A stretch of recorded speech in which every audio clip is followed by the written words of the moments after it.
Hello once again. This is a deck profile for a very thick deck, and I know you guys like your decks thick. This is 50 cards, more than what I'm comfortable with. I usually just run 40, at most 41. So there's a reason for this, because it's chunky, just like our main boy, Gren Maju Oongga-Boongga. So let's get things going. 3 copies of Gren Maju, 400 for every banished card that you own. Attack and defense, it goes all the way to 29,000, so good luck fighting off that card. Then there is Ether Millions. You banish at least 5 from the extra hand or field, summon it, and you get yourself a monster that has 100 for each banished face down card. Great way to enable our Gren Maju. Speaking of Gren Maju enablers, there is the Gizmek Orochi. Gizmek Orochi, from the hand or graveyard, banish 8 from the top of your deck. Special summon from the hand or graveyard. And it's a 2 for 50, so very decent.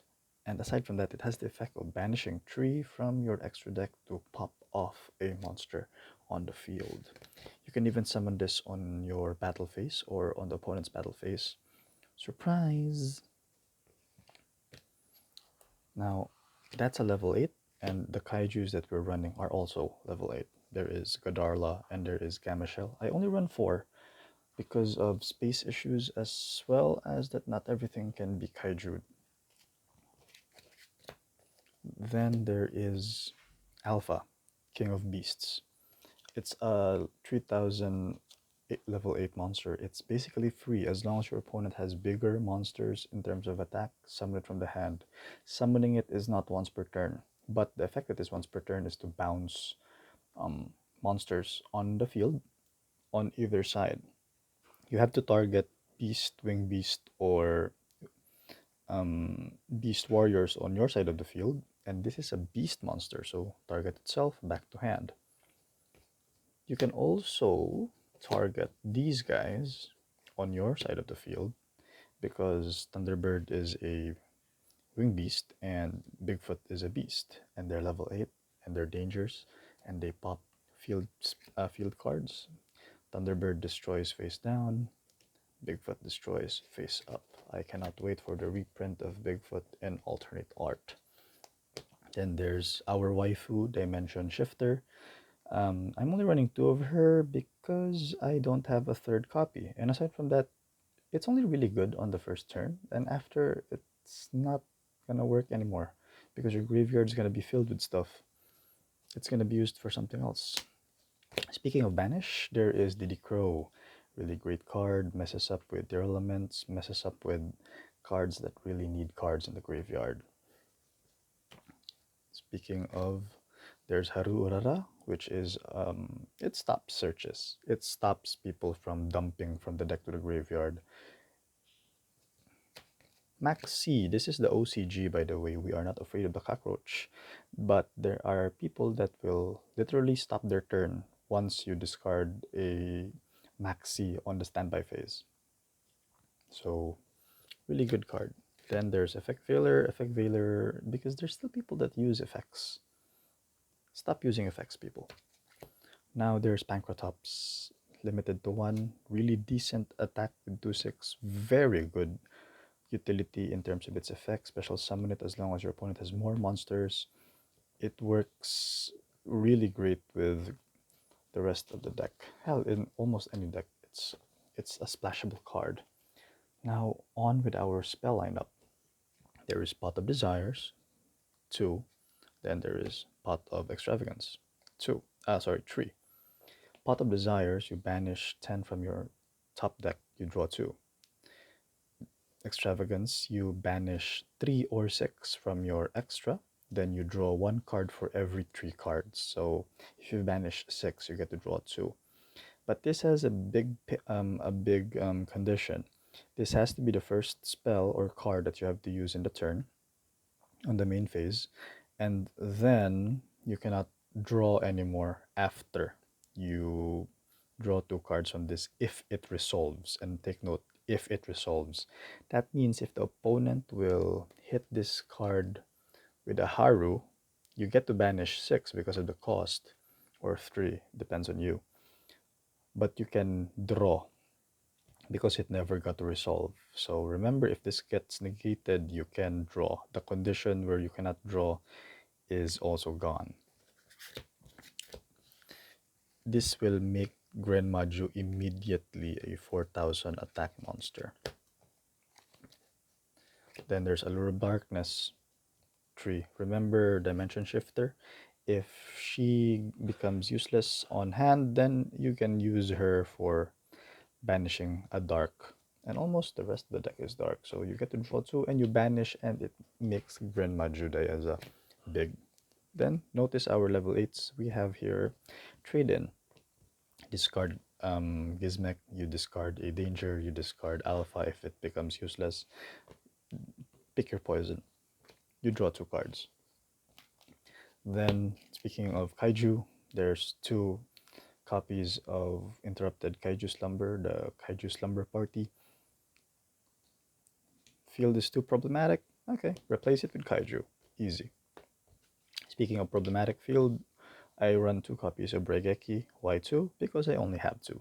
And you don't really need this all the time, so 2 copies. And lastly, Harpy's Feather Duster. Back row is a problem, still a problem, will always be a problem. But not everyone runs a lot of back row. That's what the side deck is for. On to the extra deck. For Links and Xyz, that's all that we're really running. IP Mascarena and Dark, the Dark Charmer, makes a very fast rank 3. And then this is for surprise plays. What's our surprise plays? We're going to look at them one at a time. First off with Dark. Spellcaster. So you summon a Dark from your opponent's graveyard. Then you build Selene because it requires a Spellcaster, and that's Dark. Then for every spell card in either player's graveyard or field, 1 counter, at least 3 remove, summon a Spellcaster from the graveyard.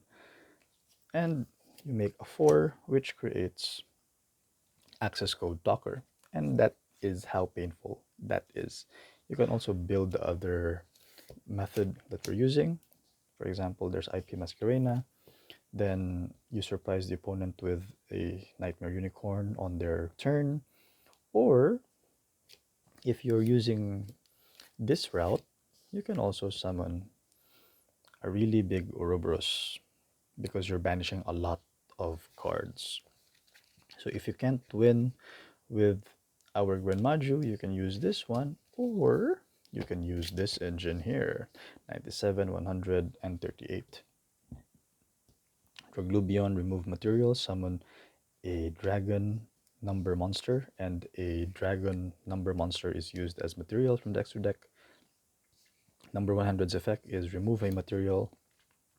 The attack becomes equal to the ranks that are on the field, and this is at least 8 + 1, 9,000 attack, and that's enough most of the time to make your opponent end their game.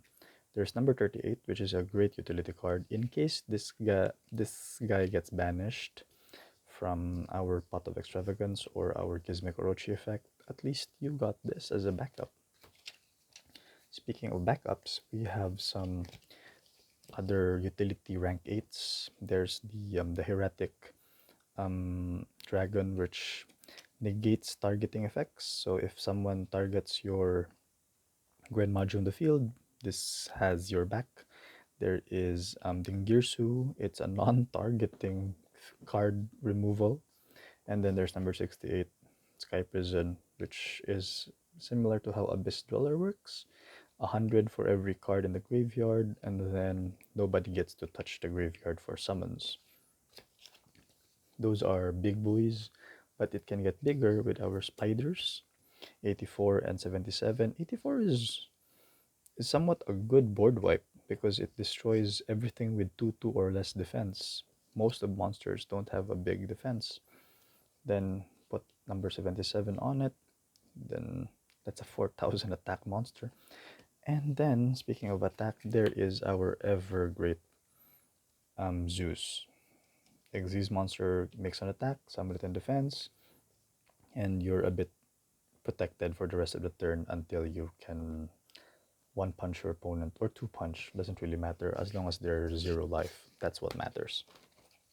Off to our side deck, the other copies of the kaijus. There are decks that are really persistent, especially when I went against Flowandereeze. I really had to maximize the copies of Kedarla. 3 of this, then 2 in the main, or sometimes I hit a random water deck, so I add this, or at least I add these 2. Then there's a third copy of Diddy Crow, because Diddy Crow. There are decks that are graveyard reliant, and Diddy Crow is reliable. Speaking of reliability, there is Kuribu. Now, people would sometimes be shocked that Kuribu is difficult to negate. Like, seriously, it's very difficult to negate Kuribu when it activates. Now, if Kuribu, this works really great if you're on turn 1, because you can't attack, so you're mostly defenseless, so it gives you the chance to move on to turn 3, and you get to survive. Speaking of, if after the attack, you can evenly match them, make the field equal. Then, speaking of making the field equal, there is Crackdown. We call this Manhunt here in the OCG. If they're summoning big monsters and they're all annoying, make them your own. Speaking of making them your own, there is Macrocosmos. I only run 2, because 3 is too much and it can be negated by Haru, so at least you got something that ruins graveyards. And then there is 1 copy of Lightning Storm. In terms of practicality, Lightning Storm is not that great, especially if you're going to be running the continuous traps. So I run 1 of these to replace possibly my Raigeki if they don't really summon too much and they have a lot of setback row. So this is my additional Harpy's Feather Duster technically. And that's it. That's the entire deck. This chunky boy can make or break the game. This guy can go all the way to around, like the minimum I've had with this is around 10,000 almost. So that's it. Thank you so much, and may Gren Maju be in your favor. Bye.